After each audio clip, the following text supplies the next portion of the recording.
चलिए बच्चों, तो आगे चलते हैं। अब हम लोग आज पढ़ेंगे स्ट्रक्चर ऑफ एटम के अंतर्गत ही कंटिन्यू करेंगे लेक्चर को और पढ़ेंगे आज ड्यूअल नेचर ऑफ लाइट। इसके पहले हमने क्या पढ़ा है? तो इसके पहले हम लोगों ने पढ़ा है इलेक्ट्रोमैग्नेटिक वेव्स, इलेक्ट्रोमैग्नेटिक रेडिएशन, है ना। कितने तरह के रेडिएशंस होते हैं, nu equals to c by lambda का रिलेशन पढ़ा है, उससे रिलेटेड न्यूमेरिकल्स भी किया है हमने, है ना। और इलेक्ट्रोमैग्नेटिक वेव्स क्या होते हैं, है ना, कितने तरह के होते हैं, किसका रेंज ज़्यादा होता है, विजिबल रेज का रेंज क्या होता है, हमारी आंखें कहाँ से कहाँ तक देख सकती हैं, कौन से वेब हमारी आंखें देख सकती हैं, कौन से नहीं देख सकती हैं, किस वेब का वेवलेंथ ज़्यादा होता है, किसका वेवलेंथ कम होता है, किसको मीडियम चाहिए, किसको मीडियम नहीं चाहिए, ये सब चीज़ें हमने पढ़ लिया है, डिटेल में एनालाइज किया है। अब हम लोग आगे पढ़ेंगे आज नया topic, dual nature of light.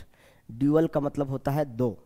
जैसे आपके मोबाइल में ड्यूअल सिम होता है, दो सिम वाला मोबाइल फ़ोन, उसी प्रकार से लाइट जो होता है ये दोहरा नेचर दर्शाता है ना। ड्यूअल नेचर शो करता है। कभी ये लाइट की तरह भी, लाइट जो होता है ये कभी पार्टिकल की तरह व्यवहार करता है और कभी ये वेब की तरह भी व्यवहार करता है, दोनों की तरह व्यवहार करता है।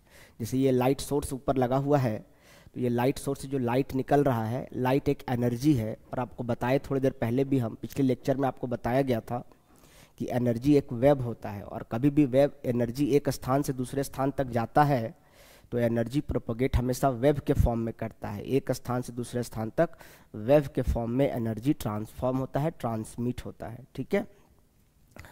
तो यहाँ पर भी ये लाइट जो है वो एनर्जी है, ये वेव के फॉर्म में भी जाता है। और लाइट जब जलता है तो इससे छोटे छोटे पार्टिकल्स बाहर निकलते हैं। लाइट जब जलता है तो इससे छोटे छोटे पार्टिकल्स बाहर निकलते हैं। छोटे छोटे पार्टिकल्स का एक समूह होता है और पार्टिकल के इस समूह को क्या कहा जाता है? फोटॉन्स कहा जाता है। क्या कहा जाता है? फोटॉन्स कहा जाता है। फोटो मतलब होता है लाइट। नहीं तो खींच मेरी फोटो। क्या अंधेरा में किसी का फोटो खींच सकते हैं? क्या अंधेरे में किसी का फोटो खींचा जा सकता है? नहीं। हाँ सर, फ्लैश जला के। अरे तो फ्लैश जलाओगे ना यार, लाइट जलाओगे ना। तो लाइट मतलब, फोटो का मतलब होता है लाइट। फोटो मतलब क्या होता है? लाइट होता है। फोटो मतलब तस्वीर नहीं, इमेज मतलब तस्वीर होता है। फोटो मतलब लाइट, और लाइट से निकलने वाले पार्टिकल्स को क्या कहते हैं? फोटॉन्स कहते हैं। क्या कहते हैं? फोटॉन्स। छोटे छोटे पार्टिकल्स का समूह है, क्वांटम है। क्वांटम मतलब होता है समूह, बहुत छोटा, बहुत छोटे समूह को क्वांटम कहा जाता है। नहीं, क्वांटम फिजिक्स, बहुत छोटे स्केल पर बात करते हैं, उसको क्वांटम फिजिक्स कहते हैं। तो यहाँ पर फोटॉन्स जो है पार्टिकल्स का समूह है ना। ये पार्टिकल्स का समूह है और ये बल्ब से, ग्लास से होकर के बाहर निकलता है। जो कांच होता है ग्लास का, उस ग्लास से बाहर निकलता है समूह में। जैसे नल से पानी कैसे टपकता है, पहले एक बार जमा होता है, जब भारी हो जाता है तब टप से टपक जाता है, फिर थोड़ी देर तक रुकता है, फिर जमा होता है, जब नहीं संभाल पाता है तब ग्रेविटेशनल फोर्स ज़्यादा जब हो जाता है वंडरवाल से, तो नीचे गिर जाता है। तो कहने का मतलब है यहाँ पर भी क्या होता है? पहले जमा होता है, जब जमा होता है पावर बढ़ जाता है तब बाहर निकल जाता है। तो इस प्रकार से छोटे छोटे लाइट के पार्टिकल का समूह बाहर निकलता है और इसी लाइट के समूह को क्या कहा जाता है? फोटॉन्स कहा जाता है। यानी लाइट जब कभी इस एक्सपेरिमेंट को जब आप इंजीनियरिंग कॉलेज में जाएंगे तो वहाँ भी आपको करवाया जाएगा। एक बंद कमरे में ले जाया जाएगा, पूरी तरीके से बंद रहेगा, ब्लैक कलर का पेंट किया रहेगा, पूरा अंधेरा, और उसमें लाइट जलता रहेगा। और आपको अंदर जब भेज जाइएगा तो ऐसा लगेगा कि ग्लिटर, जैसे बुरादा कोई आपके ऊपर उड़ेल रहा हो, वैसा आपको लगेगा। छोटे छोटे वहाँ पे डस्ट आने का कोई जगह नहीं है, वो सिर्फ आपको लाइट के पार्टिकल्स आपको दिखाई देंगे। जैसे आपने कभी देखा होगा, आपने 10 बजे के आसपास, 11 बजे के आसपास वेंटिलेटर से सूरज की रोशनी फर्श पर पड़ रही होगी, वो भी छोटे छोटे आपको कण दिखाई देते होंगे।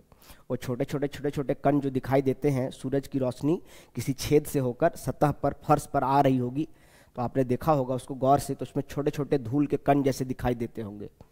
वो वास्तव में धूल के ही कण हैं, लेकिन साथ ही साथ वो फोटॉन भी हैं। वो इतने छोटे होते हैं, जनरली दिखाई नहीं देते हैं नेकेड आई से, बट समझिए कि वो फोटॉन है, वो लाइट पार्टिकल हैं। तो पार्टिकल किसी समूह को फोटॉन्स कहा जाता है। तो ये जो लाइट है ये पार्टिकल नेचर शो कर रहा है। पार्टिकल निकल रहा है, छोटे छोटे कण निकल रहे हैं, तो ये पार्टिकल नेचर को शो कर रहा है। और लाइट जो है एक एनर्जी है, वेव के फॉर्म में निकल रहा है। Light energy in form of wave. Light energy कभी भी एक स्थान से दूसरे स्थान तक जाता है तो इन फॉर्म ऑफ वेव्स जाता है, और इस कारण से ये वेव नेचर भी शो करता है। तो ये ड्यूअल नेचर शो करता है, पार्टिकल नेचर भी शो करता है और वेव नेचर भी शो करता है। सर तो हम लोग के स्कूल में ना सर 9th-10th में पढ़ाया गया था ना सर कि light travel in straight line, पढ़ाया गया था सर कि लाइट स्ट्रेट लाइन में ट्रैवल। तो हम भी तो यही कह रहे हैं, हम कहाँ कह रहे हैं कि लाइट स्ट्रेट लाइन में ट्रैवल नहीं करता है। ये मान लीजिए आपके पास एक ऑब्जेक्ट है और ये ऑब्जेक्ट है ये, ठीक है, और इसको हम लाइट के पास यहाँ ऐसे रख दिए तो इसके पीछे शैडो छा गया कि नहीं, शैडो छा गया। तो जब पीछे अंधेरा छा गया इसका ये मतलब हुआ कि लाइट स्ट्रेट लाइन में ट्रैवल करता है। अगर स्ट्रेट लाइन में नहीं करता तो यहाँ से मुड़ता और फिर नहीं, कैसे नहीं, आँख में जाएंगे ही जाएंगे, कैसे नहीं जाएंगे, मुड़ करके आ जाता है। ऐसा आ रहा है क्या? नहीं, यानी इस रजिस्टर के नीचे अंधेरा छा जा रहा है। ये इस बात को प्रमाणित कर रहा है कि लाइट स्ट्रेट लाइन में ट्रैवल करता है। पर स्ट्रेट लाइन में ट्रैवल करने का ये मतलब नहीं कि एकदम तीर की तरह जाता है, एरो की तरह जाता है। ये स्ट्रेट लाइन में ही जाता है पर ये वेव के फॉर्म में जाता है, वेव के फॉर्म में प्रोपगेट करता है। ये मेरे कहने का मतलब है कि लाइट हमेशा स्ट्रेट लाइन में ही मोशन करता है। लाइट स्ट्रेट लाइन में ही आएगा, लेकिन कैसे आएगा? वेव के फॉर्म में आएगा, वेव के फॉर्म में आएगा। ये मेरे कहने का मतलब है, क्योंकि लाइट एक एनर्जी है और ये पार्टिकल नेचर भी शो करता है और वेव नेचर भी शो करता है, ड्यूअल नेचर शो करता है। इसीलिए हम लोग पढ़ रहे हैं ड्यूअल नेचर ऑफ लाइट। और ये बात आइंस्टीन ने 1905 में, आइंस्टीन ने 1905 में ये बात दुनिया को बताया, प्रूव करके दिखाया कि लाइट जो होता है वो ड्यूअल नेचर शो करता है, वेव नेचर भी शो करता है जिसको हम लोग एनर्जी निकाल सकते हैं, और पार्टिकल नेचर भी शो करता है। तो अगर किसी पार्टिकल नेचर का जब एनर्जी निकालना हो तो E = mc² निकालेंगे। एनर्जी ऑफ पार्टिकल अगर निकालना हो तो E = mc² निकालेंगे, और एनर्जी ऑफ वेव निकालना हो तो E = h/nu निकालेंगे, जहाँ पर h का मतलब होता है प्लैंक कांस्टेंट। h का मतलब क्या होता है? प्लैंक कांस्टेंट होता है। एक्चुअल में क्या होता है, किसी वेव का अगर एनर्जी निकालना हो तो जो एनर्जी ऑफ वेव होता है ये directly proportional to frequency of wave होता है। जिस वेव का फ्रीक्वेंसी ज़्यादा होगा उस वेव की एनर्जी भी ज़्यादा होगी, फ्रीक्वेंसी ऑफ वेव। और फ्रीक्वेंसी को हम लोग न्यू से रिप्रेजेंट करते हैं। ये बात प्लैंक का कहना था, है ना। तो जब E is directly proportional to nu हुआ, जब आप प्रोपोर्शनलिटी साइन को हटाएंगे तो एक कांस्टेंट ऐड करेंगे h/nu, यहाँ से आया E = h/nu। यानी जब भी किसी वेव का एनर्जी निकालना हो जिसका फ्रीक्वेंसी न्यू हो तो उसका एनर्जी कैसे निकालेंगे? E = h/nu। अगर पार्टिकल का वेलोसिटी दिया हुआ हो, फोटोन का वेलोसिटी दिया हुआ हो, c मतलब वेलोसिटी ऑफ लाइट है, c मतलब क्या है? वेलोसिटी ऑफ लाइट है, और m का मतलब है मास ऑफ फोटोन। m का मतलब क्या है? Mass of photon. और मास ऑफ फोटोन कितना लेना है? इलेक्ट्रॉन के मास के बराबर लेना है। और इलेक्ट्रॉन का मास कितना होता है? 9.1 × 10⁻³ kg। ठीक है, मास ऑफ फोटोन इलेक्ट्रॉन के मास के बराबर लेना है, मास ऑफ इलेक्ट्रॉन के बराबर। और वेलोसिटी ऑफ लाइट आप जानते हैं कितना होता है? 3 × 10⁸ मीटर/सेकंड होता है। तो मास दिया रहेगा, वेलोसिटी ऑफ लाइट यहाँ से लेंगे, इससे एनर्जी निकल जाएगा पार्टिकल का। और अगर वेव नेचर शो करेगा तो फ्रीक्वेंसी दिया रहेगा, तो फ्रीक्वेंसी को प्लैंक कांस्टेंट से गुना कर देंगे। प्लैंक कांस्टेंट कितना होता है? 6.626 × 10⁻34 जूल सेकेंड। 6.626 × 10⁻34 जूल सेकेंड, ये प्लैंक कांस्टेंट है। ये एनर्जी ऑफ वेव और फ्रीक्वेंसी ऑफ वेव में डायरेक्ट का रिलेशन होता है। यहाँ से आया E = h/nu, इसीलिए यहाँ पे लिखा हुआ है E = h/nu। जब वेव नेचर शो करेगा तो एनर्जी ऐसे निकालेंगे, जब पार्टिकल नेचर शो करेगा तो तब एनर्जी का वेव, तब उस पार्टिकल का एनर्जी ऐसे निकालेंगे, E = mc²। यहाँ से आप देख सकते हैं एनर्जी और मास में भी डायरेक्ट का रिलेशन है। एनर्जी को मास में हम चेंज कर सकते हैं क्या? क्या हम एनर्जी को मास में और मास को एनर्जी में चेंज कर सकते हैं? कर सकते हैं। कैसे चेंज कर सकते हैं? देखिएगा, एक छोटा सा पौधा जो होता है, जब हम बीज लगाते हैं तो वो सूरज की रोशनी को लेकर के धीरे धीरे वो पौधा विशाल वृक्ष बन जाता है। इसका मतलब वो क्या ले रहा है? एनर्जी, सनलाइट ले रहा है। सनलाइट क्या है? एनर्जी है। और उसको लेकर के वो धीरे धीरे विशाल बरगद का वृक्ष बन जाता है। इसका मतलब वो क्या चीज़ में कन्वर्ट हो गया? एनर्जी को लिया और उसको मास में कन्वर्ट कर दिया, लकड़ी में कन्वर्ट किया ना जी, डाली, टहनियाँ, पत्ते, फल, फ्रूट, ये सब जो कन्वर्ट किया, इसका मतलब क्या है? वो मास में कन्वर्ट किया। अब उस लकड़ी को काट के फिर से जला देंगे तो क्या उससे एनर्जी नहीं निकलेगा? निकलेगा। तो एनर्जी को मास में और मास को एनर्जी में चेंज किया जा सकता है। यही बात आइंस्टीन ने कहा कि energy and mass are interconvertible. Energy को मास में और मास को एनर्जी में कन्वर्ट किया जा सकता है। 100% नहीं किया जा सकता है, लेकिन एटम के केस में ऐसा होता है। न्यूक्लियस के केस में ऐसा होता है कि एनर्जी को 100% मास में और मास को 100% एनर्जी में ट्रांसफॉर्म किया जा सकता है। लेकिन दूसरे जगह पर न्यूक्लियस के अलावे और ऐसा कोई जगह नहीं है जहां 100% एनर्जी को 100% मास में या 100% मास को 100% एनर्जी में कन्वर्ट किया जा सके। इसीलिए एक्चुअल में जो E इक्वल्स टू mc² लिखते हैं ये वास्तव में उतना सही इक्वेशन नहीं है। सही इक्वेशन है इक्वल टू डेल्टा mc², यानी कि कुछ न कुछ मास का लॉसेज होगा ही। जैसे माचिस की तिल्ली को आप जलाएंगे तो ऐसा नहीं है कि सारा तिल्ली जल करके और हीट और लाइट प्रोड्यूस करेगा, कुछ न कुछ राख भी बनेगा, ऐश भी बनेगा। कोयला जलाते हैं तो ऐसा नहीं कि सारा कोयला जल करके हीट प्रोड्यूस करता है, लाइट प्रोड्यूस करता है, राख भी तो बनता है। पूरा 100% एनर्जी जो है, मास जो है, कोयला मास था, वो 100% एनर्जी में तो चेंज हुआ नहीं। अगर चेंज हो जाता तो फिर राख कहाँ से आया, ऐश कहाँ से आया? इसका मतलब कुछ न कुछ जब कन्वर्जन होता है, ट्रांसफॉर्मेशन होता है एनर्जी का मास में और मास का एनर्जी में, तो उस कन्वर्जन के दौरान कुछ लॉसेज भी होते हैं और इसीलिए 100% चेंज नहीं होता है। इसीलिए एक्चुअल में E equals to delta mc² होता है। ये वाला जो ऊपर वाला इक्वेशन है E इक्वल्स टू mc², ये सिर्फ न्यूक्लियस के केस में सही होता है, बाकी और कहीं सही नहीं होता है। ठीक है, न्यूक्लियस के केस में ऐसा होता है। बताएंगे अभी न्यूक्लियस कैसे स्टेबल रहता है, बताना बाकी है। जब ये बताएंगे कि न्यूक्लियस कैसे स्टेबल रहता है, वहाँ पर ये इक्वेशन काम आएगा। फिलहाल आपको ये समझना है, यहाँ पे सारी बातों को लिखिए। ड्यूअल नेचर ऑफ लाइट का मतलब है कि लाइट पार्टिकल नेचर भी शो करता है, वेव नेचर भी शो करता है।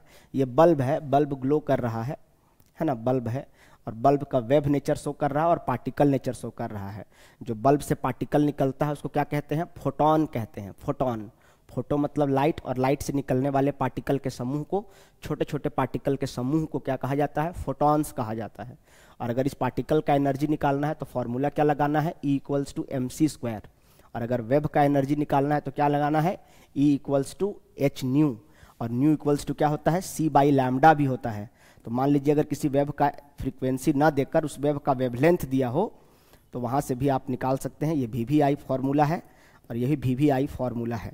किसी भी वेव का अगर वेवलेंथ दिया हो तो E इक्वल्स टू hc/λ। कहाँ से आ गया सर ये? तो भैया आपको पता है न्यू इक्वल टू क्या होता है? c/λ होता है कि नहीं? तो जहाँ न्यू था वहाँ पे c/λ लिख दिए। तो न्यू इक्वल्स टू c/λ लिखे तो अगर फ्रीक्वेंसी दिया रहेगा तो E equals to h nu करके निकालेंगे। अगर वेवलेंथ दिया रहेगा तो E इक्वल्स टू hc/λ करके निकालेंगे। और इस तरह से एनर्जी ऑफ वेव निकाला जा सकता है, एनर्जी ऑफ पार्टिकल निकाला जा सकता है। पार्टिकल निकालने के लिए mc² और वेव का निकालने के लिए h न्यू, अगर फ्रीक्वेंसी दिया है तो, वेवलेंथ दिया है तो hc/λ। ये तीन इक्वेशन को दिमाग में रखिएगा, एक जगह लिख करके बॉक्स में डालिएगा। ठीक है, और इसको भी कहीं लिख लीजिएगा। ये प्लैंक का थ्योरी है कि किसी भी वेव का जो अगर फ्रीक्वेंसी पता हो तो उसका एनर्जी निकाला जा सकता है। ये बात मैक्स प्लैंक ने कहा था। मैक्स प्लैंक, साइंटिस्ट का नाम है मैक्स प्लैंक। लाइट हमेशा स्ट्रेट लाइन में ही ट्रैवल करता है, पर स्ट्रेट लाइन का मतलब ये नहीं कि एकदम तीर की तरह जाता है, वेव के फॉर्म में ही स्ट्रेट लाइन में मोशन करता है। ये समझाने की कोशिश किया गया है। चलिए इसको नोट डाउन कर लीजिए। अब देखिए, अगर एनर्जी ऑफ वेव निकालना है तो एनर्जी ऑफ वेव कैसे, यहाँ पे लिखा हुआ है यही बात, फ्रीक्वेंसी के डायरेक्टली प्रोपोर्शनल होता है। E equals to h nu. Proportionality sign को हटाएंगे तो यहाँ पे इक्वल टू का साइन लगाएंगे। E equals to h nu और E equals to hc/λ। E equals to hc/λ लिखा हुआ है। न्यू इक्वल टू c/λ होता है। तो E equals to h nu या E equals to hc/λ, where h क्या है? प्रोपोर्शनैलिटी कांस्टेंट, इसको कहते हैं Planck constant. 6.6 × 10⁻34 joule second per second मत कर दीजिएगा, जूल सेकेंड एक साथ है, पर सेकेंड मत कर दीजिएगा। ठीक है, तो ये h का वैल्यू याद रखना है, इंपॉर्टेंट है वैल्यू, लर्न रखना है इसको, लर्न, इसको याद रखना है, हमेशा न्यूमेरिकल में काम आएगा, कहीं भी क्वेश्चन में नहीं भी दिया रह सकता है। तो आपको प्लैंक कांस्टेंट की वैल्यू याद रखनी है। चले आगे, एनर्जी ऑफ पार्टिकल, अगर पार्टिकल का एनर्जी निकालना है तो फॉर्मूला क्या लगाना है? E इक्वल्स टू mc², जहाँ E का मतलब क्या है? एनर्जी ऑफ पार्टिकल, M का मतलब मास ऑफ फोटोन, और मास ऑफ फोटोन किसके बराबर होगा? मास ऑफ इलेक्ट्रॉन के बराबर। मास ऑफ इलेक्ट्रॉन कितना होता है? 9.1 × 10⁻³ kg। C का मतलब क्या है? वेलोसिटी या स्पीड ऑफ फोटोन, और ये स्पीड ऑफ लाइट के बराबर होता है। और स्पीड ऑफ लाइट कितना है? 3 × 10⁸ metre per second. Photon is nothing but an electron. Photon कुछ और नहीं, इलेक्ट्रॉन को ही फोटोन कहा जाता है। छोटे छोटे लाइट के पार्टिकल के समूह को फोटोन कहते हैं, और फोटोन इलेक्ट्रॉन की तरह ही एक पार्टिकल है। अब यहाँ निकालना है find the energy of wave. यहाँ देखिए क्वेश्चन क्या कह रहा है, find the energy of wave. एक वेव का एनर्जी निकालना है जिसका वेवलेंथ दिया हुआ है। तो आपके पास अभी फॉर्मूला क्या बताया गया, अगर किसी वेव का फ्रीक्वेंसी दिया हो, आपको 3 फार्मूला बताया गया एनर्जी निकालने का। 3 फार्मूला क्या बताया गया, E इक्वल्स टू mc²। अब आपको अपने विवेक के आधार पर निर्णय लेना है कि आपको कौन सा फार्मूला यहाँ पर लगाना है। तीसरा फार्मूला है E equals to hc/λ। Wavelength दिया हुआ है, वेवलेंथ का मतलब आपको लैम्बडा दिया हुआ है, और आपको एनर्जी निकालने के लिए बोला गया है।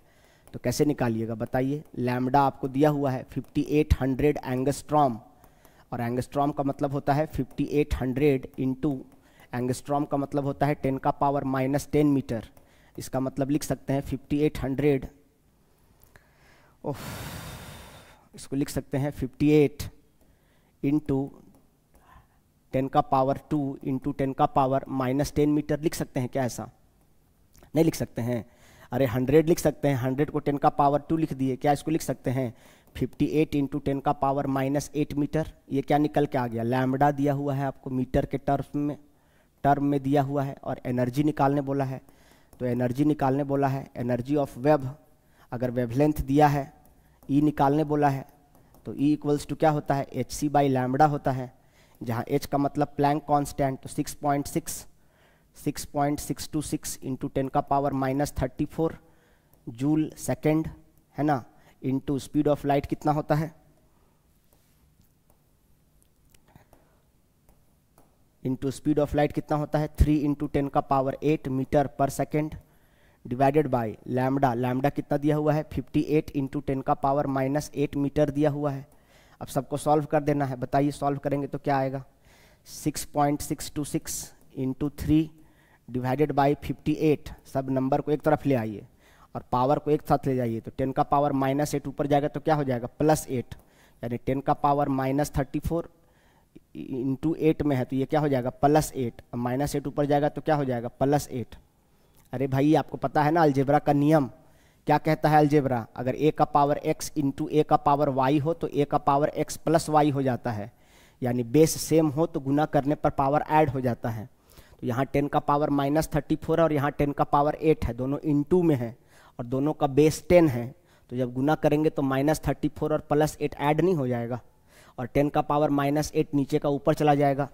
ये क्या कहता है a का पावर x बाई a का पावर y है, तो ऊपर जाकर a का पावर x माइनस वाई हो जाएगा, माइनस हो जाएगा। अगर प्लस रहेगा तो माइनस हो जाएगा, तो माइनस रहेगा तो प्लस हो जाएगा। तो यहाँ 10⁻⁻8 है, ऊपर गया तो क्या हो गया +8 हो गया।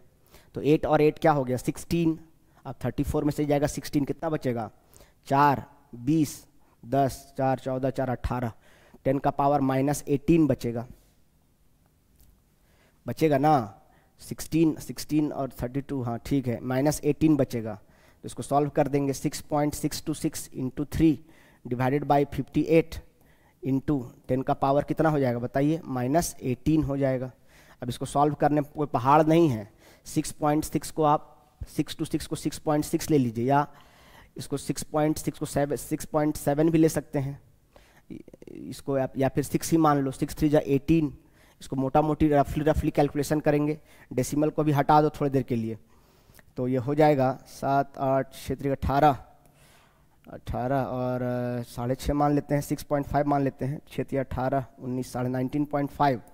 उसको डिवाइड करेंगे 58 से, तो लगभग 58 डेसिमल हटाएंगे तो नीचे 10 आ जाएगा, और ये कितना हो जाएगा 195 डिवाइडेड बाई 580, दशमलव देंगे तो 1950 हो जाएगा। 5 दिया 15, 5 चौका 20, 0.3 समथिंग आएगा। इसको सॉल्व करने पे 0.3 समथिंग आएगा, देखते हैं कितना आता है।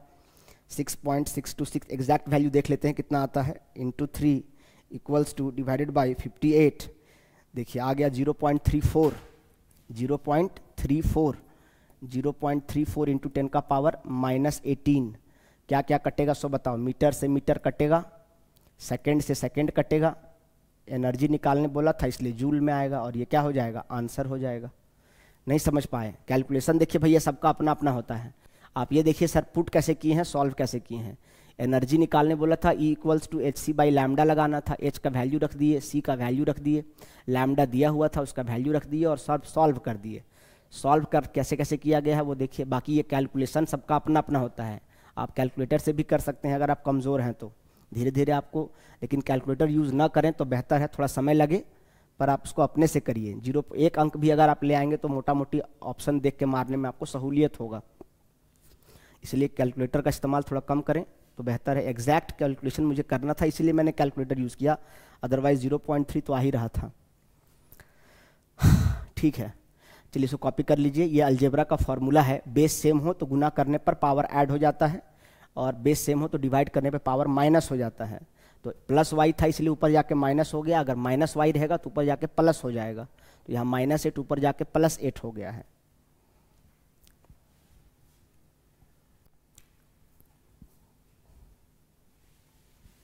दूसरा सवाल है,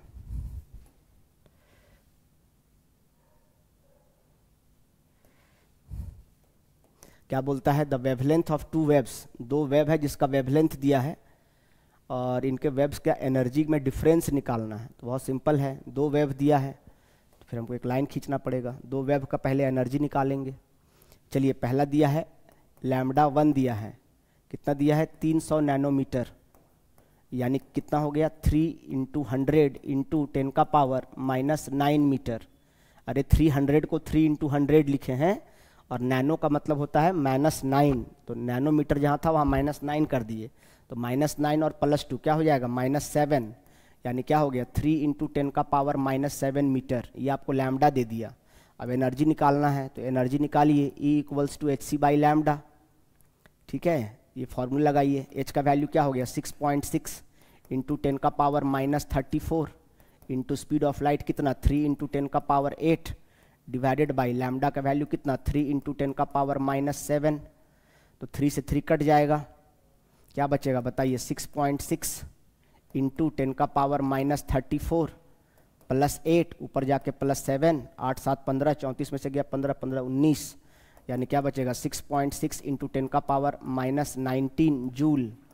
ये क्या निकल के आ गया, एनर्जी ऑफ फर्स्ट वेव। क्योंकि उसका पहला वेव का वेवलेंथ को λ1 बोले थे इसलिए इसका एनर्जी को E1 बोलेंगे। इसी प्रकार से λ2 का निकालेंगे, दूसरा वेव का वेवलेंथ कितना दिया है, दूसरा वेव का वेवलेंथ 400 नैनोमीटर, यानी 4 × 100 × 10 का पावर -9 मीटर। तो यहाँ पर क्या हो जाएगा 4 × 10 का पावर -9 + 2 -7 मीटर। चलिए तो यहाँ से एनर्जी निकालेंगे, फिर से फॉर्मूला लगाएंगे, E equals to h c by lambda. H का मतलब हो गया 6.6 × 10 का power -34 into speed of light 3 × 10 का power 8 metre per second divided by lambda कितना दिया है 4 × 10 का पावर -7। इसको सॉल्व करेंगे तो क्या हो जाएगा 6.6 × 3 डिवाइडेड बाई 4 इंटू 10 का पावर, वही वाला चीज़ है सब कुछ। तो सॉल्व करेंगे तो क्या आ जाएगा -19 और इसको सॉल्व करेंगे तो जूल आ जाएगा। इसको सॉल्व करेंगे तो वैल्यू कितना हो जाएगा 6 × 18 का 8 हाथ में 3, 6 3 18 और 1 19, carry 1 in my hand, decimal divided by 4 into 10 का पावर -19 जूल। मोटा मोटी सॉल्व करेंगे अगर इसको तो 19.8 को 20 ले सकते हैं और 20 को 4 से डिवाइड करेंगे तो 4 5 20, 5 इंटू 10 का पावर -19 जूल। ठीक है, अब ये हो गया E2, तो आपके पास बताइए E1 भी आ गया, E2 आ गया, आपको निकालना क्या है, देयरफॉर डिफरेंस इन एनर्जी निकालना है। तो डिफरेंस इन एनर्जी क्या करेंगे, E1 - E2 कर देंगे, ज़्यादा में से कम वाला घटा देंगे। तो पहला वेव का एनर्जी कितना है 6.6 इंटू 10 का पावर -19, उसमें से घटा देंगे दूसरा वाला 5 इंटू 10 का पावर -19, दोनों में कॉमन क्या है 10 का पावर -19 कॉमन है तो बाहर हो जाएगा। तो क्या बचेगा 6.6 - 5 इंटू 10 का पावर -19। अब इसको सॉल्व कर देंगे तो क्या हो जाएगा बताइए 1.6 इंटू 10 का पावर -19, इसका आंसर हो जाएगा जूल। ये इसका आंसर हो जाएगा 1.6 इंटू 10 का 6.6 में से 5 जाएगा तो कितना बचेगा 1.6 बचेगा। तो 1.6 इंटू 10 का पावर -19 जूल। दिखाई दे रहा है कि नहीं दिखाई दे रहा है,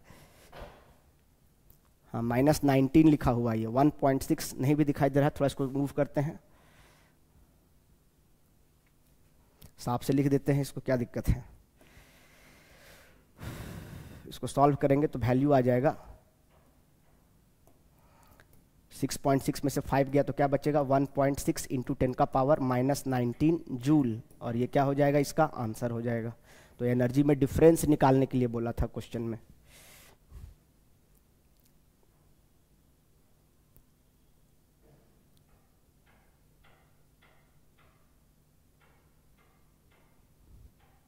है ना, ये डिफरेंस निकालने बोला था। Find the difference in energy of these two waves, इन दोनों वेव्स के एनर्जी का डिफरेंस निकालने बोला था, इसीलिए डिफरेंस निकाले। पहले λ1 λ2 से इनका निकाल लिए अलग अलग एनर्जी, और एनर्जी में डिफरेंस कर दिए। नोट डाउन करिए, स्क्रीनशॉट लीजिए, वीडियो को पॉज करके लिखिए, समझ में आ रहा है कि नहीं आ रहा है बताइए। अब हम लोग को पढ़ना है black body radiation. Black body radiation क्या होता है ये समझेंगे, अगला टॉपिक है ब्लैक बॉडी रेडिएशन। ओफो,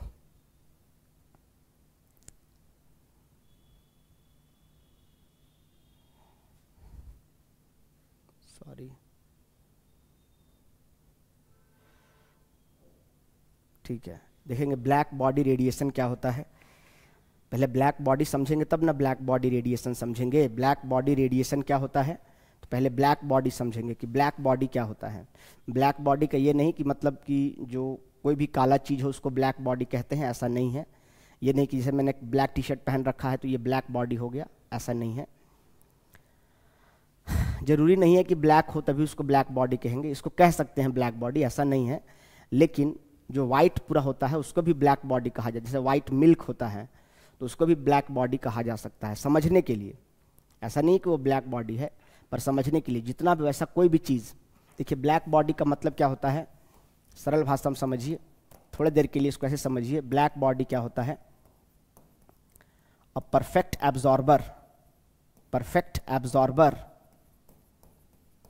और perfect reflector of light, perfect reflector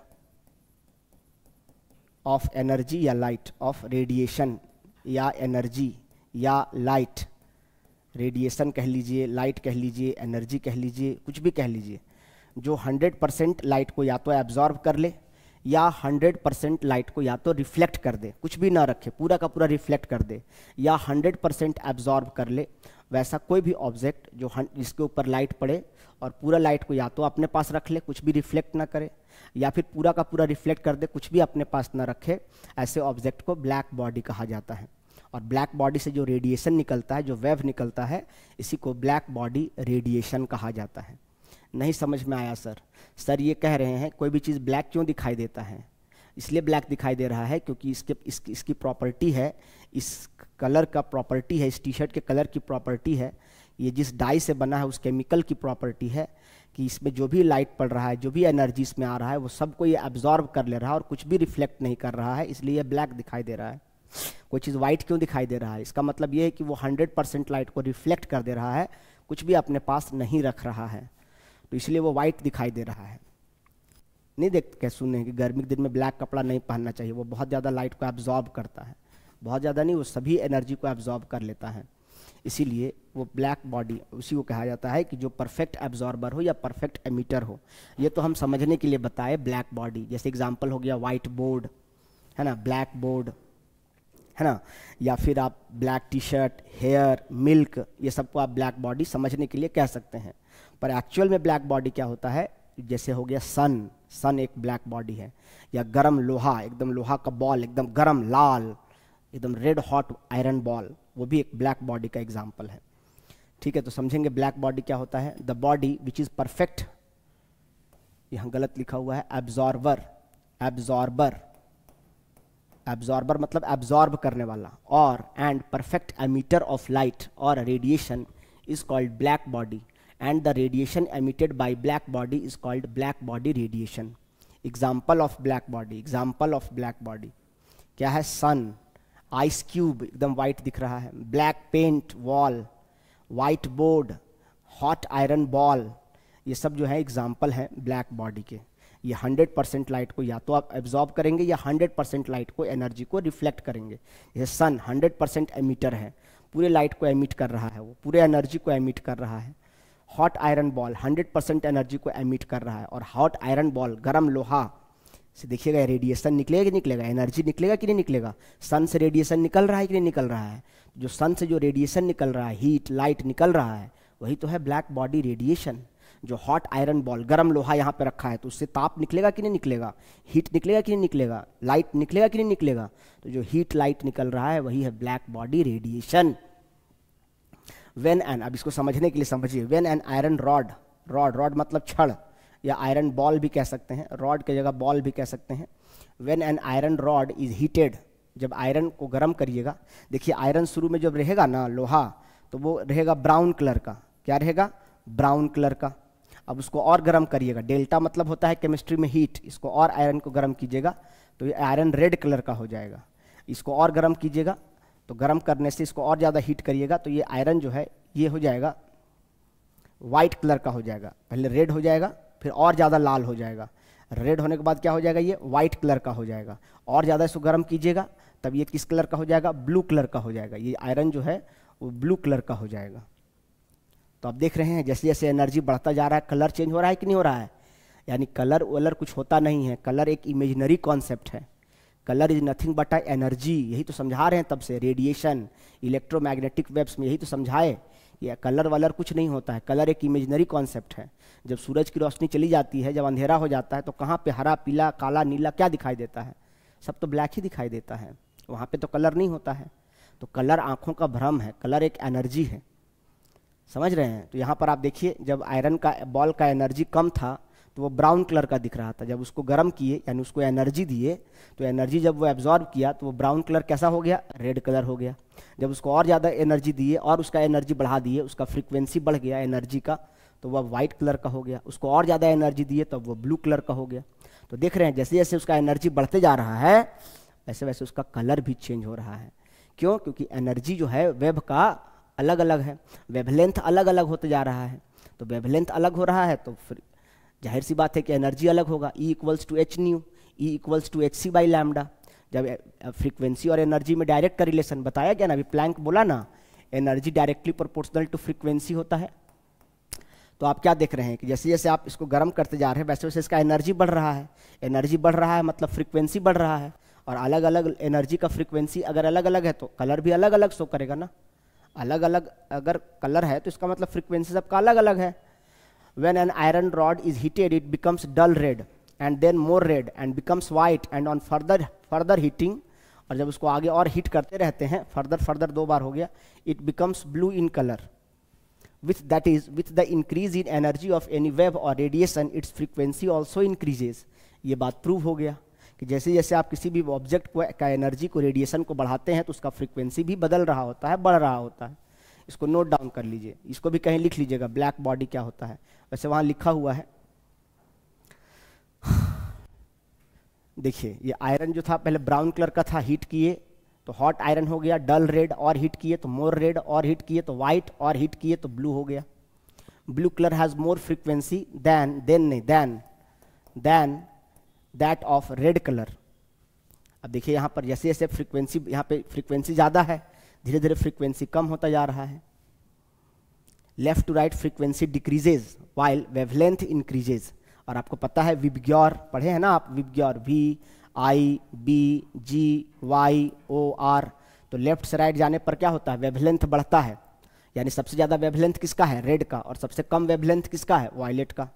सबसे कम वेवलेंथ किसका है, वेवलेंथ कम किसका है, वायलेट का। और फ्रीक्वेंसी किसका ज़्यादा है, वायलेट का।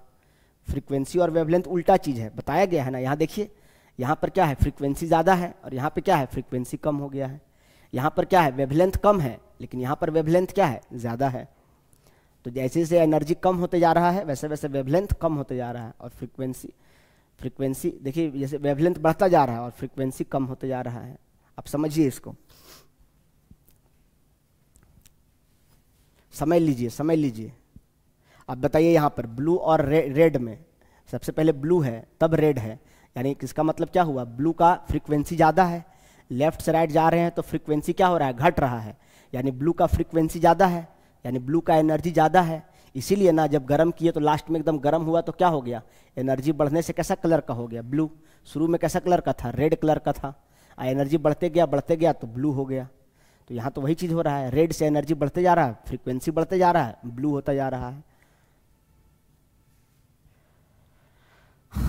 Note that wave which has higher wavelength, ये तो बता चुके हैं पहले भी, लॉन्ग डिस्टेंस ट्रांसमिशन करता है। हॉट आयरन बलून, सन, इसको आप समझ सकते हैं, हॉट आयरन बलून या सन समझ सकते हैं। तो ये अपना एनर्जी जो छोड़ रहा है, जो रेडिएशन इससे निकल रहा है, ये जो रेडिएशन निकल रहा है इसी को क्या कहा जाता है, ब्लैक बॉडी रेडिएशन। ये जो इससे रेडिएशन निकल रहा है ये ब्लैक बॉडी है, ये क्या है, ब्लैक बॉडी है। और ब्लैक बॉडी से जो रेडिएशन निकलता है इसी को क्या कहा जाता है, ब्लैक बॉडी रेडिएशन कहा जाता है। तो ये ब्लैक बॉडी रेडिएशन को दर्शा रहा है ये डायग्राम। और ये बता चुके हैं एनर्जी और फ्रीक्वेंसी में रिलेशन होता है, तभी तो ये एनर्जी बढ़ते जा रहा है तो फ्रीक्वेंसी बढ़ते जा रहा है। Find the wavelength of wave whose energy is 50 electron volt. एक वेव है जिसका एनर्जी दिया है, उसका वेवलेंथ निकालना है। देखिए इस बार क्वेश्चन में उल्टा कर दिया, इस बार आपको एनर्जी दे दिया है और एनर्जी दिया हुआ है 50 इलेक्ट्रॉन वोल्ट। ईवी का मतलब होता है इलेक्ट्रॉन वोल्ट, ईवी का मतलब क्या लिखा हुआ है, इलेक्ट्रॉन वोल्ट। एनर्जी जब बहुत छोटा यूनिट है, ये स्मॉलेस्ट यूनिट ऑफ एनर्जी होता है। एनर्जी जब बहुत कम मात्रा में रहे तो उसको इलेक्ट्रॉन वोल्ट में रिप्रेजेंट किया जाता है। और आपको पता होना चाहिए 1 इलेक्ट्रॉन वोल्ट को अगर जूल में कन्वर्ट करना है तो जितना इलेक्ट्रॉन का चार्ज होता है उतना ही जूल इलेक्ट्रॉन वोल्ट होता है। 1 इलेक्ट्रॉन वोल्ट बराबर 1.6 इंटू 10⁻⁻⁹ जूल। और ये क्या है, तो ये चार्ज ऑफ इलेक्ट्रॉन है। तो कभी भी अगर इलेक्ट्रॉन वोल्ट को जूल में अगर चेंज करना हो तो जितना इलेक्ट्रॉन का चार्ज होता है उतना ही जूल उसका एनर्जी में कन्वर्जन होता है। तो इसको आप 50 इलेक्ट्रॉन वोल्ट को आप 50 इसको जूल में कन्वर्ट करेंगे तो क्या लिखेंगे, 1.6 इंटू 10⁻⁻⁹। और जहाँ इलेक्ट्रॉन वोल्ट था वहाँ पे क्या लिख देंगे, जूल, क्योंकि इलेक्ट्रॉन वोल्ट का वैल्यू आपने पुट कर दिया। तो बताइए कितना हो जाएगा, इसको 50 को 16 से गुना करेंगे, 16 × 80 यानी 80 हो जाएगा। एक डेसिमल से एक जीरो खर्च हो गया तो 80 इंटू 10⁻⁻⁹ जूल निकल के आ गया एनर्जी। अब एनर्जी निकल के आ गया और आपको वेवलेंथ निकालने बोला है, तो आपके पास फॉर्मूला क्या होता है, E = hc/λ। यहाँ से आपको लैम्डा निकालना है तो लैम्डा = क्या हो जाएगा, hc/E हो जाएगा। तो h का वैल्यू पुट करेंगे 6.626 into 10⁻⁻34। Speed of light put कर देंगे 3 इंटू 10⁸ मीटर पर सेकेंड।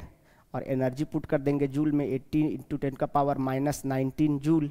तो लैम्डा जो है वेवलेंथ निकल के आ जाएगा, जो भी आएगा ये मीटर में आएगा, जो भी आएगा ये मीटर में आएगा और ये आएगा आंसर। नोट डाउन कर लीजिए, इसको कैलकुलेशन कीजिएगा, बताइएगा कितना वैल्यू आता है, कमेंट करिएगा। कुछ समझ में आ रहा है कि मैं बस बोले जा रहा हूँ जी। चलिए, find the wavelength of wave whose energy, फिर से वही क्वेश्चन है, सेम क्वेश्चन है, इसको बनाइएगा। एनर्जी दिया हुआ है उसी प्रकार से, इलेक्ट्रॉन वोल्ट में दिया हुआ है और वेवलेंथ निकालना है, निकल जाएगा। सेम क्वेश्चन है, बनाइएगा। Calculate the energy of 1 mole of photon. अच्छा, यहाँ पर देखिए इस क्वेश्चन को बताना पड़ेगा, एनर्जी निकालने बोला है, फ्रीक्वेंसी दिया है, ठीक है। तो आपके पास फॉर्मूला होता है E = h न्यू, फ्रीक्वेंसी दिया है, न्यू दिया है। यहाँ से जो फॉर्मूला से एनर्जी निकलेगा वो 1 फोटोन का निकलेगा, और आपको 1 फोटोन का नहीं निकालने बोला है, 1 मोल फोटोन का निकालने बोला है, ठीक है। तो यहाँ से जो फॉर्मूला से निकालिएगा E = h न्यू, h का वैल्यू कितना है 6.626 इंटू 10⁻⁻34। और न्यू का वैल्यू कितना है, फ्रीक्वेंसी कितना दिया हुआ है 5 इंटू 10⁻14 हर्ज। हर्ज को सेकेंड इनवर्स भी लिख सकते हैं, सेकेंड इनवर्स, क्योंकि हर्ज का मतलब सेकेंड इनवर्स होता है, और जिसका इसका होता है जूल सेकेंड, सेकेंड से सेकेंड इनवर्स कटेगा तो बच जाएगा जूल, एनर्जी जूल में आएगा। नहीं समझे, अरे भैया मैं ये कह रहा हूँ ना, प्लैंक कांस्टेंट क्या होता है, जूल सेकेंड इंटू फ्रीक्वेंसी कितना दिया हुआ है 5 इंटू 10⁻14 सेकेंड इनवर्स, यानी 1/सेकेंड दिया हुआ है, तो सेकेंड से सेकेंड कट नहीं जाएगा, सो मैं कह रहा हूँ। तो अल्टीमेटली आपके पास क्या बचेगा 6.626 इंटू 5 इंटू 10⁻34 प्लस 14, और ये क्या हो जाएगा, जूल हो जाएगा। चलिए इसको 5 से गुना करेंगे तो कितना हो जाएगा, 30 का 0 carry 3 in my hand, 5 2 = 10 and 3, 13 का 3 carry 1 in my hand, 5 6 are 30, 30 और 1 31, 3 इन माई हैंड, 5 6 30, 30 एंड 3 33। कितने अंक बाद डेसिमल, 3 अंक बाद। इसका मतलब क्या हो जाएगा 10⁻34 प्लस 14 -20, ये क्या आ गया, जूल। ये एनर्जी निकल के आ गया। अब ये एनर्जी जो निकला है ना, ये एनर्जी ऑफ 1 फोटोन निकल के आया है। इस तरह से जो एनर्जी निकलेगा ना, ये एक फोटोन का एनर्जी निकल के आया है, एक समूह का निकल के आया है। आपको energy of 1 mole of photon निकालने बोला है, और 1 मोल में कितने पार्टिकल होते हैं? 1 मोल का मतलब एवोगैड्रोज नंबर होता है 6.022 इंटू 10 का पावर 23। पार्टिकल्स के समूह को एक मोल कहा जाता है। तो जब एक फोटोन का एनर्जी इतना है तो एक मोल का कितना होगा? Therefore energy of 1 mole of photon निकालना है। Therefore energy of 1 mole of photon निकालना है। तो कैसे निकलेगा बताइए? एक फोटोन का पता है और एक मोल का निकालना है, इसलिए क्या हो जाएगा? एक फोटोन का एनर्जी कितना है? 33.13 इंटू 10 का पावर -20, और आपको एक मोल का निकालना है। तो एक मोल में कितना होता है? 6.022 10 का पावर 23। इसको सॉल्व कर देंगे। 33.13 इंटू 6.022, 6 ही मान लो ना, 10 का पावर -20 प्लस 23 कितना हो जाएगा? +3।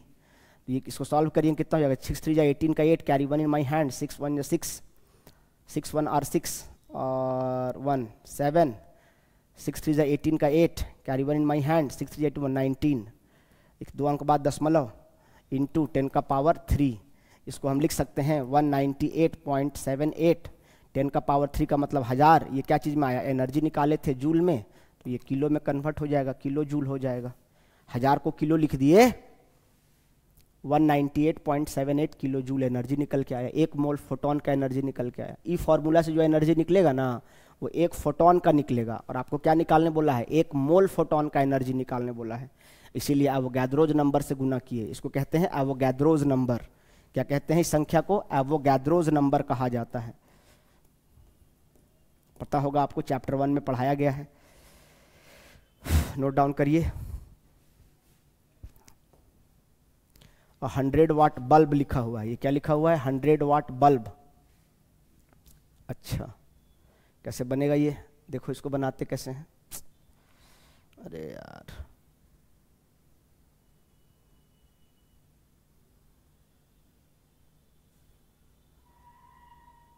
देखो कैसे बनेगा ये क्वेश्चन। यहां पर आपको ना, ये क्वेश्चन कुछ इसी प्रकार से है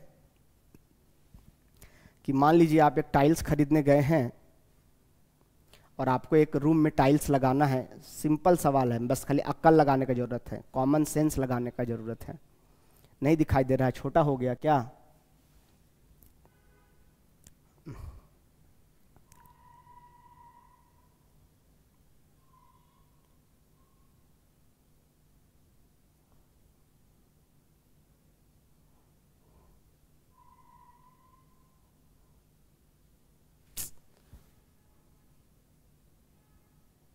ठीक है, अब देखिए यहाँ पे क्या कह रहा है। तो बात हो रही थी टाइल्स लगाने की। तो एक रूम है 10 बाई 10 का, यानी 10 सेंटीमीटर लेंथ है, 10 सेंटीमीटर ब्रेथ है। 10 बाई 10 का रूम है, यानी 100 स्क्वायर फीट का। 10 स्क्वायर फीट, 10 फीट लेंथ है, 10 फीट ब्रेथ है, यानी 100 स्क्वायर फीट का एक रूम है। और पूछा गया है कि उसमें कितना टाइल्स लगेगा। आप टाइल्स खरीदने गए हैं। एक टाइल्स अगर 5 स्क्वायर फीट का उसके पास टाइल्स है, तो 5 स्क्वायर फीट का एक टाइल्स है उसके पास, और टोटल 100 स्क्वायर फीट में टाइल्स बिछाना है। तो बताइए कितने टाइल्स की आवश्यकता पड़ेगी उस रूम को पूरा टाइल्स लगाने के लिए। समझ गए क्वेश्चन क्या कह रहा है? इसी प्रकार से मिलता जुलता क्वेश्चन है कि एक रूम है और उस रूम का टोटल एरिया दिया है 100 स्क्वायर फीट, और एक टाइल का टोटल एरिया दिया है 5 स्क्वायर फीट। तो आपको बताना है कि जब एक टाइल 5 स्क्वायर फीट कवर करता है तो कितने टाइल्स की आवश्यकता पड़ेगी पूरे 100 स्क्वायर फीट को कवर करने के लिए। ऐसा ही क्वेश्चन यहाँ पर दिया गया है। वर्ड अलग है, सवाल का मीनिंग, भावार्थ यही है।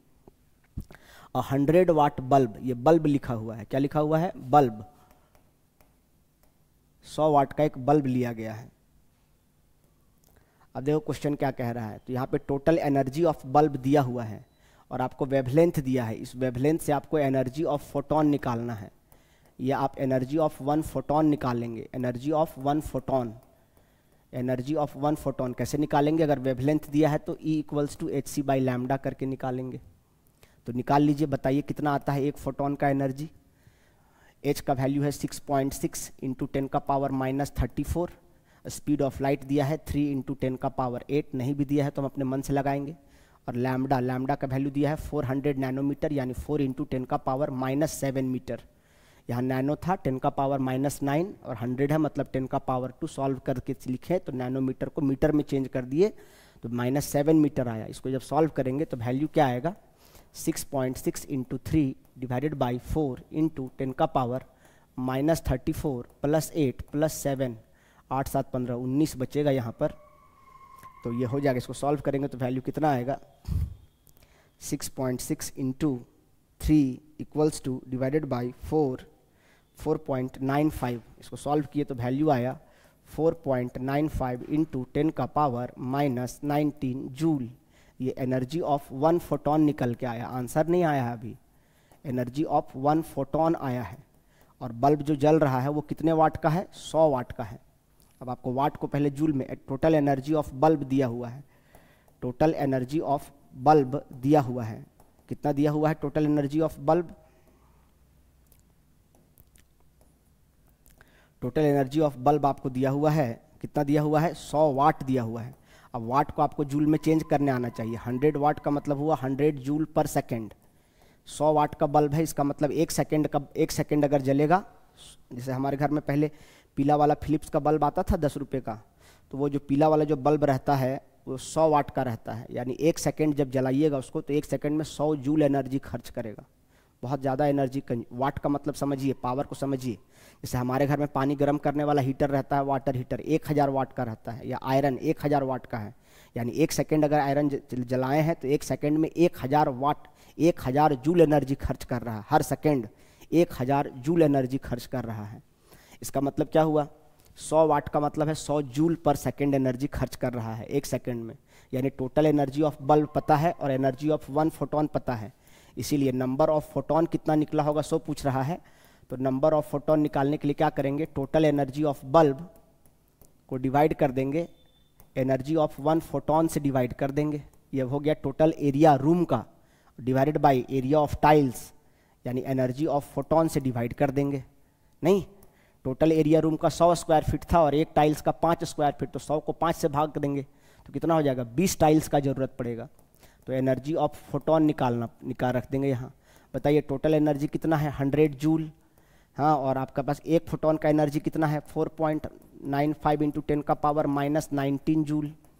तो बताइए इसको सॉल्व करेंगे तो क्या हो जाएगा 100 बाई 4.95, इसको 5 भी ले सकते हैं, इंटू 10 का पावर -19 ऊपर जाएगा तो क्या हो जाएगा 19 हो जाएगा, जूल से जूल कट जाएगा। नंबर ऑफ फोटोन निकालना है तो नंबर आंसर में आएगा ना, 4.9 मतलब क्या हो गया लगभग 5 हो गया, तो 100 को अगर 5 से भाग देंगे तो लगभग कितना हो जाएगा 20 इंटू 10 का power 19 photons per second. 1 second में इतना फोटॉन्स 100 वाट का बल्ब से निकल रहा होगा, ये इसका आंसर निकल के आया।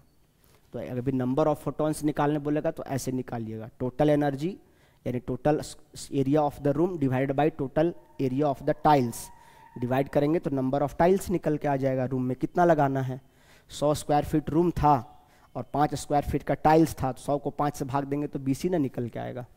तो ऐसा ही कुछ क्वेश्चन है ये तो तुम लोगों से बन जाएगा। एनर्जी ऑफ वेव निकालने बोला है और उसका वेवलेंथ दिया हुआ है, लैम्डा दिया हुआ है 325 नैनोमीटर। इसका मतलब क्या हो गया 325 इंटू 10 का पावर -9 मीटर दिया हुआ है। और एनर्जी निकालने बोला है E equals to hc by lambda. लगा के सॉल्व करके बताइए कितना आंसर आता है। एनर्जी जो भी आएगा जूल में आएगा और ये इसका आंसर हो जाएगा। देखिए ट्राई करिए, सब मैं ही बनाऊंगा तो मैं सीखूंगा, आप क्या सीखेंगे, आपको भी कुछ बनाना चाहिए। अब फोटो इलेक्ट्रिक इफेक्ट है अगला टॉपिक, इसके बारे में बाद में पढ़ेंगे अगली क्लास में। आज की क्लास यहीं समाप्त करते हैं।